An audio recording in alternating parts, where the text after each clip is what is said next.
There will be a further increase to 10 cedis in 2018 under this government. BEC subsidy. Government absorbed 70% of the 2017 BEC registration fees as subsidies for all registered candidates in both public and private JHS. In 2018, government will absorb 100% BEC registration fees for registered candidates from public junior high schools. The ministry will next year begin the infrastructural works towards the introduction of the basic science, technology, engineering, and mathematics (BSTEM) program in all basic schools. This initiative is intended to strengthen the foundational skills and generate interest in mathematics, science, and technology. This will involve the provision of equipment to over 38,000 public basic schools, training over 38,000 basic school teachers in the delivery of BSTEM, and the establishment of 10 well-equipped regional BSTEM centers. TVET reforms to the alignment of public TVET institutions under the Ministry of Education will continue in 2018. The reforms will include developing of occupational standards, training of facilitators and assessors, and strengthening competency-based training. Teacher training allowance.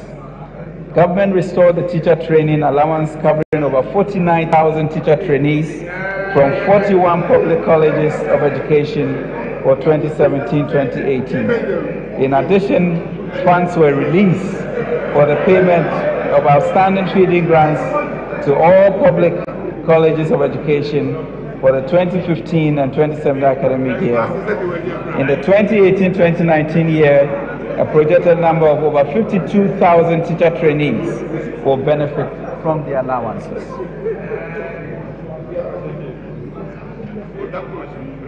A report was submitted for the enactment of a law to establish a unified commission for tertiary education to deal with policy formulation, implementation, and accreditation, among others. In 2018, the Ministry will begin implementing recommendations that will reform university accreditation and affiliation policies towards introducing equity and fairness in the setting up of public and private universities. Health. Government paid 600 million out of the total government indebtedness to National Health Insurance Scheme, and this has improved funding and smooth running of hospitals. In line with government's commitment to revive NHIS, the ministry set up technical teams to review recommendations of the NHIS review report. In the area of infrastructure, construction of classroom blocks for health training institutions at Sampa, Asankrangwa, Pantang, and Kolobu Critical Care and Peri-Operative Unit was completed in 2017. The following projects are also at various stages of completion. 4 district hospitals, namely Kumau, Fomena, Abetifi, and Takrady European Hospital. Tamale Teaching Hospital Phase 2, 2 regional and 6 district hospitals at Wa, Sewa, Salaga, Konongo, Tepa, Nkoko, Atomic, and Chifupraso. 10 polyclinics at Bisiasi, Gomoa, Rampong, Bimpong, Eja, Ekumfi Nakwa, Esisunkwa, Brewa, Ekumfudi, Drama, Mankrong, and Poston, all in the central region. 5 polyclinics at Oduman, Sege, Botiano, Ashiaman, and Adenta in the Greater Accra region. The number of institutional material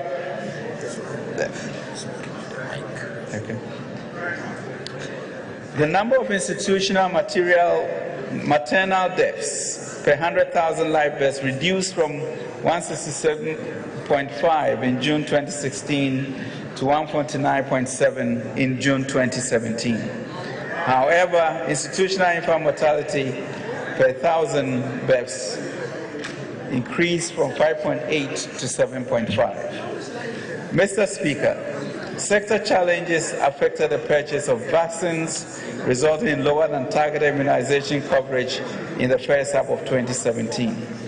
In 2018, the Ministry will continue to address the vaccines challenges that the country has faced over the last 8 years and develop a clear, sustainable plan for vaccines antiretroviral medicines in anticipation of our exit from Gavi.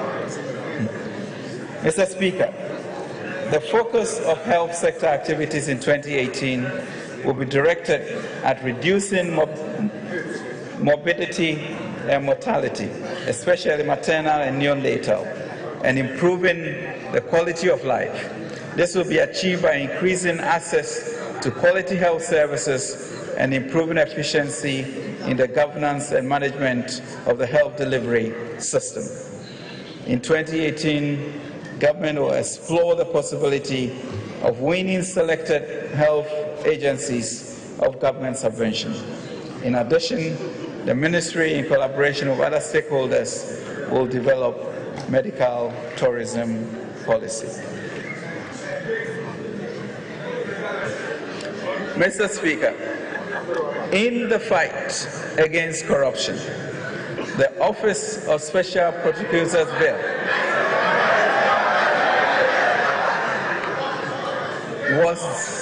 was just yesterday passed by this august House. This is a significant move in the overwhelming national desire to combat corruption. In 2018, the Office of the Attorney General's Department will operationalize the Office of the Special Prosecutor.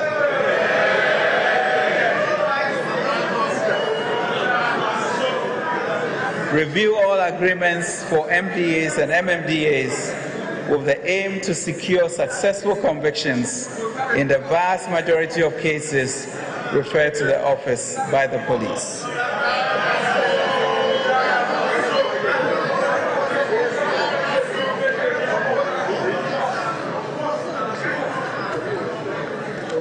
Mr. Speaker, at the heart of our government's vision for Ghana is Ghana Beyond Aid.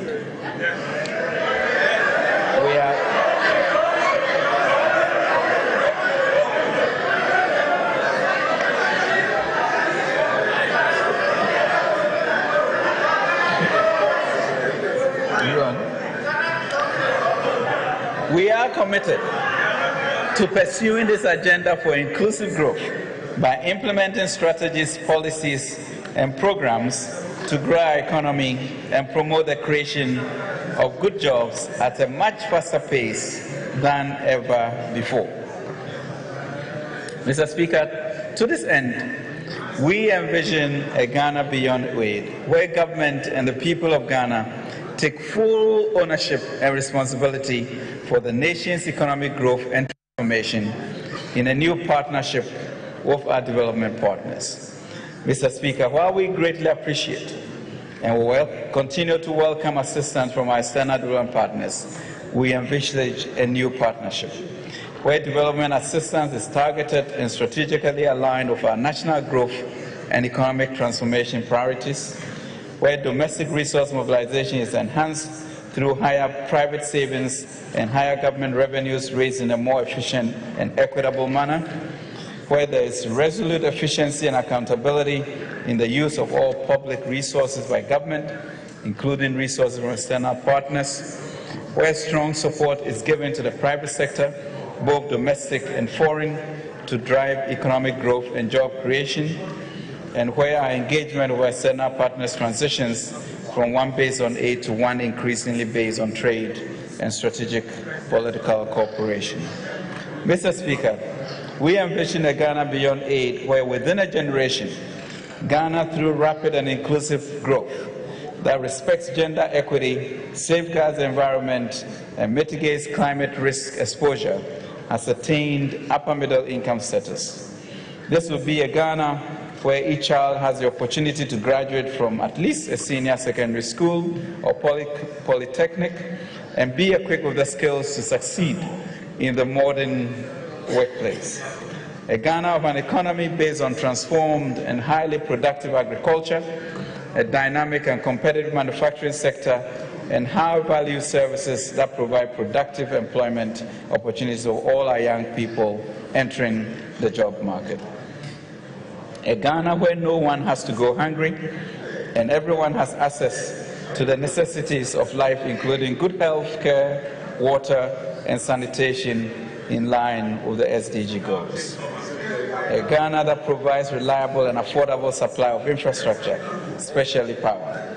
A Ghana that is a hub for manufacturing, airline services, financial services, education, health, and other high-value modern services. A Ghana that is the preferred location for international businesses that are operating in mutually beneficial linkages with vibrant local businesses and servicing the rest of Africa and the global market. Mr. Speaker, we can do this and we will do this.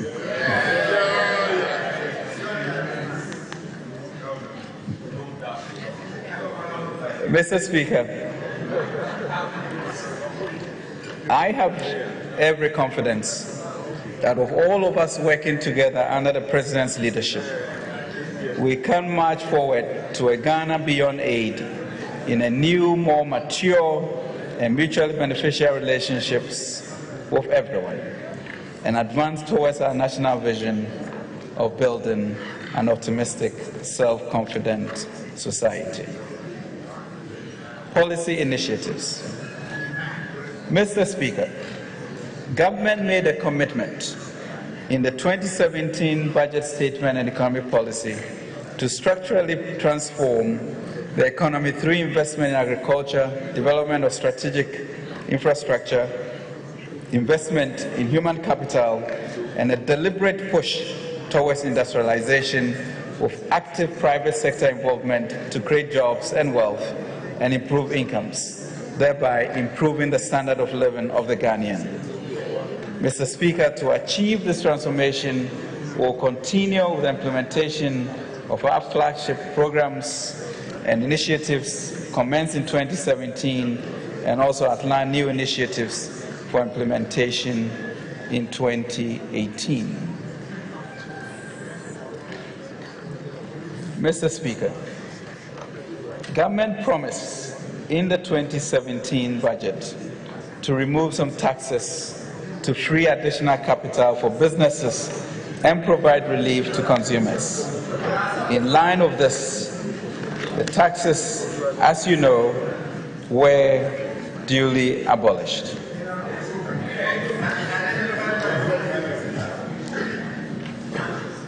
Mr. Speaker, the 1% special import levy imposed on imported raw materials was effected. 17.5% VAT for financial services and airline were also effected. Levies imposed on KIA by local authorities were removed. Special petroleum tax reduced from 17.5 to 15. Others include exemption from tax gains from realization of securities listed on the Ghana Stock Exchange for a period of 5 years. The following tax measures were also implemented. As part of measures to streamline tax exemptions, government piloted a refund policy based on the lessons learned. Structures including a paperless system was implemented for granting and monitoring tax exemptions. Government in 2018 will introduce a comprehensive policy on the tax exemptions regime. The Fiscal Electronic Device Bill was laid before Parliament and the excise tax stamp policy was launched. Paperless port system. To improve efficiency at the ports, the Ministry introduced paperless transactions at the ports. The implementation of the paperless system significantly reduced transaction time from 2 days to 8 hours of compliant transactions, while revenue from the port increased by 35.4%. Mr. Speaker,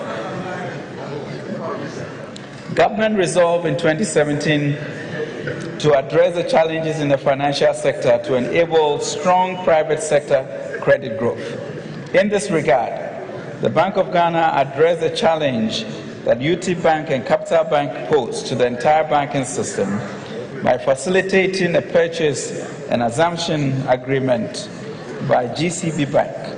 This intervention was made with a clear policy intent to protect the deposit public and prevent any contagion effect on the entire industry. The government is proud to announce that despite the failure of these two banks in 2017, the confidence and trust in the financial sector remains strong.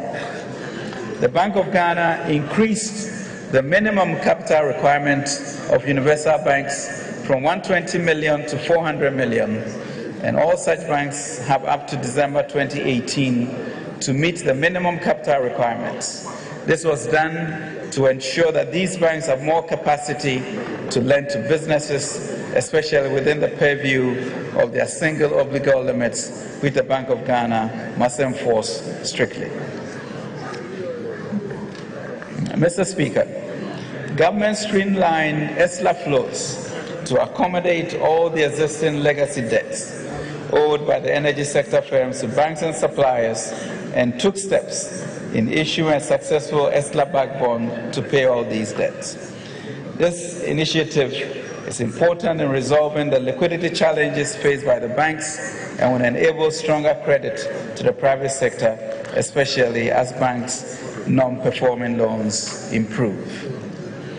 Government also prepared the payment systems and electronic transfer bills to support transition from cash-dominant to cash-light economy. In 2018, this bill will be laid before Parliament. IPEP, Infrastructure for Poverty Eradication Program.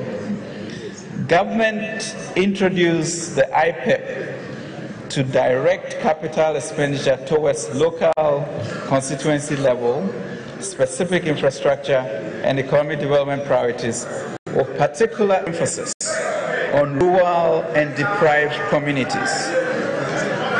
In this regard, the Ministry of Special Development Initiatives was created to provide oversight and strategic direction for the implementation of IPEP.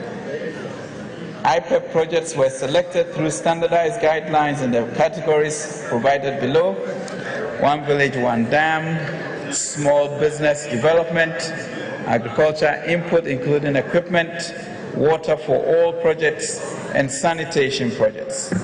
A 10-member regional team was constituted for each of the 10 regions to oversee the implementation of the IPEP. The teams conducted constituency infrastructure needs assessment to identify projects in all 275 constituencies that are consistent with government priority areas. The law establishing the three development authorities, namely Northern Development Authority, Middle Belt Development Authority, and Coastal Development Authority, has been passed by this Parliament, and we thank you. In addition, Parliament also passed a law establishing the Zongo Development Fund, and this has been funded in the 2018 budget. Industrializing Ghana from the ground up. One district, one factory. One District, One Factory program was launched by the President on 25th August 2017. The Ministry of Trade and Industry completed technical, financial, and commercial viability analysis of 462 proposals, out of which 191, covering 102 districts, were selected for implementation. It is envisaged that these 191 district enterprise projects will collectively generate over 250,000 direct and indirect jobs. 191 projects have been appraised and selected for implementation. 104 of these companies will be operating in the agribusiness sector, 20 in the meat and poultry sector, 40 in the construction and building materials subsector, and the remaining 27 businesses in the cosmetics and pharmaceutical sectors. The regional breakdown of the companies are 35 in Ashanti, 19 in Brown Hartford, 21 in Central, 34 in Eastern, 28 in Greater Accra, 17 in Northern, 4 in Upper East, 5 in Upper West, 10 in Western, and 18 in Volta. In 2018, government will allocate a minimum of 2 million cedis to each district for the implementation of the 1D1F. By this, challenging the local authorities in the various districts, together with the private sector, to take full advantage of these funds. A stimulus program was designed to support viable existing local companies that are currently distressed or are facing operational challenges but are deemed viable. To date, over 350 applications from business operators have been received. Out of it, 80 were assessed to be eligible for support in the first phase of the program. The second phase will involve the provision of a stimulus package consisting of technical and financial support to these eligible companies. These beneficiary firms operate in the following sectors, including agribusiness, chemicals and pharmaceuticals, electrical and electronics, garment and textiles, building materials, plastics and packaging and services. Building an entrepreneurial nation. Government engaged a private sector implementation partner to manage a $10 million National Entrepreneurship and Innovation Program, NEIP, and to raise additional funding from the private sector. This program was launched by the President on 25th August 2017. The Ministry for Special Development Initiatives advertised and received 5,500 applications from young Ghanaian entrepreneurs. These applications are being vetted, and successful entrepreneurs will receive business advisory services. About 500 of these will receive financial support in addition. Each enterprise will employ a minimum of 12 people.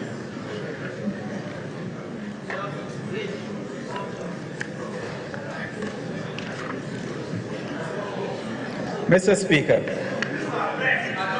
government implemented the much-awaited National Digital Addressing System on October 18, 2017 to help formalize the economy.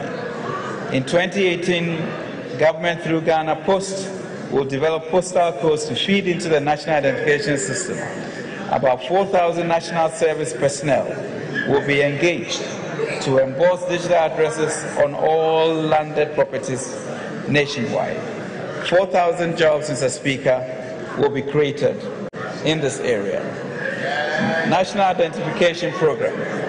Mr. Speaker, after 8 long years of inaction, the National Identification Program was revived, and on 15 September 2017, the first Ghana card was issued to His Excellency the President.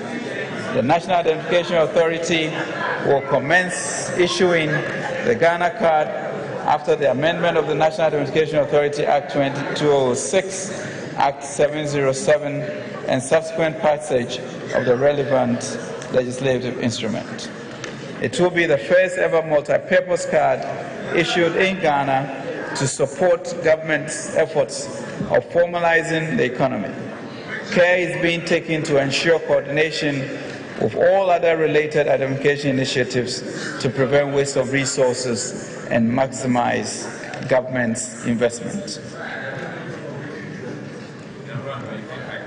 Mr. Speaker, measures were put in place to strengthen commitment controls and ensure that expenditures match revenue inflows to sanitize public expenditure management. Government is committed to enforcing the PFM Act to this end.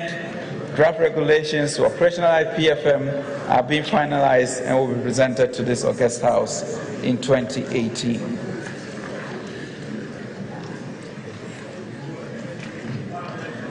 Mr. Speaker, the next phase of the TSA implementation will be to extend the transfer of Government of Ghana's bank accounts or commercial banks to cover donor funds of MDAs, as well as the bank accounts of subvented agencies such as universities and other institutions. This will be an important step for consideration in view of managing government's cash position efficiently. Mr. Speaker, a maiden 15-year domestic bond was issued to lengthen the maturity profile of public debt. The domestic debt reprofile necessary, which contributed to improving the debt mix and lowered domestic interest payments, will be continued.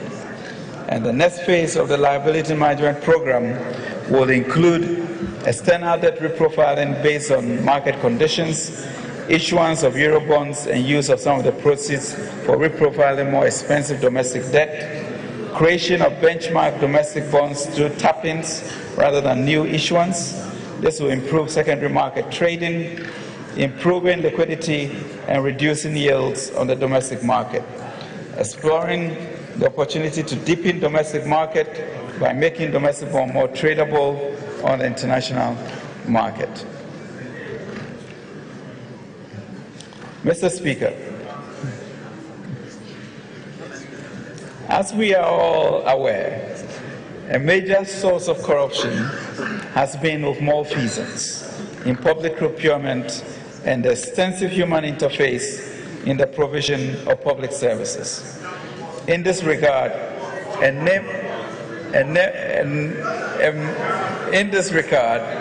number of major interventions have been undertaken, including but not limited to the following: enhance oversight responsibility for public procurement with appointment of a Minister of State for Public Procurement, the introduction of e-procurement by the Public Procurement Authority, implementation of a paperless system at ports, implementation of smart vehicle registration and driver's license by DVLA, enhanced investigation of corruption in the public service by the Office of the Auditor General, EOCO, National Security, and other state investigative institutions. Methodical and thorough investigations are being conducted to avoid claims of witch hunting. The Office of the Special Prosecutor is getting ready to crack the whip of justice.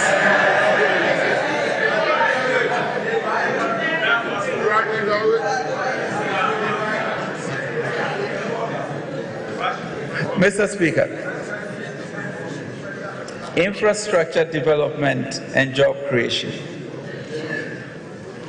Mr. Speaker, the Akufo-Addo Program for Economic Transportation is a three-pronged economic development program that would accelerate investments in agriculture, strategic infrastructure, and industrialization. Under the program, we will modernize agriculture, improve production efficiency, achieve food security, and increase profitability for our farmers. The plan is to invest in the entire agriculture and agribusiness value chain, which will create new businesses and job opportunities in the sector. Mr. Speaker, government will also invest in infrastructure that supports the opening up of the major agricultural zones of the country, in energy and related infrastructure to accelerate the industrialization agenda of government. Significant investments will be made in the road and rail sectors of the economy to facilitate trade and the investment of goods and people. The Akufo-Addo Program for Economic Transportation will abolish duties on some agricultural produce, processing equipment and machinery, support the development of agribusiness startups, provide a $400 million fund to de-risk agriculture and agribusiness sector through sustainable agriculture financing and crop insurance schemes, provide $400 million fund to de-risk agriculture, increase the pace of agricultural mechanization, provide specific technical assistance and tax incentives to support agro-processing, packaging, and market assets, launch a major pension scheme for cocoa farmers, ramp up investments under the Planting for Food and Jobs, develop modern storage facilities through the One District, One Warehouse program, implement a grant funding facility for agribusiness startups, launch the commodities exchange, and open up key food basket loans through road construction and irrigation projects. Over the next 3 years, the following roads and bridges will be constructed. Awian Kwanta Obuase, Ninahin Awiseso, Ninahin Chechere, Esuponi Rails, Ekutuase, Kadoase, Akwase, Kasotie Junction, Wulugu Pasenkuwa, Laura Hantumu, Nandon Hamele, Tamale Karaga Kushiegu, Bumbrugu, Nalerego, Chefu Praso, Dunkwa Onofen, Inkopo Niwa Brim, Ofuase Akemodan, Elubu Asemkro Enchi, Kasekro Madiambra, Penakro Futo, Aquacro Mamisano, Aveho Hoi, Tamale Solaga, Inquanta Damango, Atabubu Kwame, Confuanoche Bepai, Tamale 0.7 interchange, Swame interchange, PTC interchange, Aboya Bridge, Yape Bridge, Wape Bridge, Laura Dekwe Bridge, Primamisua Bridge, and 99.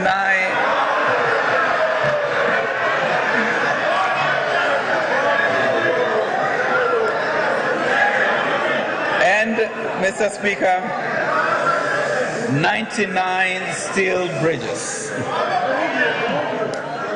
Mr. Speaker, 99 steel bridges. Mr. Speaker, in line with our public investment management policy, we will develop the public investment management reform strategy and action plan and establish a functional public investment management system. In furtherance of this, government will enhance the role of the private sector in the provision of the infrastructure through PPPs. A new PPP bill has been prepared and will be submitted to Cabinet for approval, and once passed by Parliament, it will be followed by the relevant regulations. In the interim, government has attracted investor interest in the rail sector. The Western Rail Line Takoradi to Kumasi, the Eastern Rail Line Accra to Kumasi, the Central Rail Line Kumasi to Paga, Accra City Rail, Kumasi City Rail, Walugu Multi-Purpose Dam and Solar Hybrid Project, Accra Kumasi Highway, Volta Lake Transportation Project, and Mr. Speaker, an integrated bauxite and aluminium development project with aluminium refineries at Ninahin and Chibi. Mr. Speaker, we are introducing a Nation Builders Corps. A Nation Builders Corps.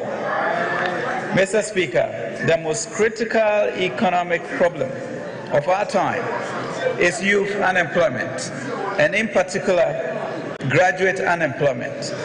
Available data from ISA in March 2017 revealed that only 10% of graduates find jobs after their national service, and it can take up to 10 years for a large number of graduates to secure employment.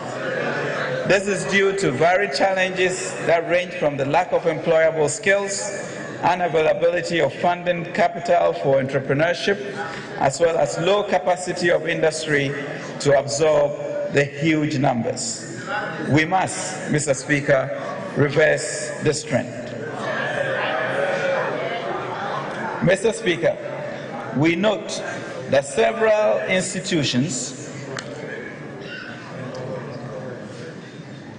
transition programs run under the various government institutions and agencies including the Ministry of Local Government and Rural Development. The National Vocational and Technical Institute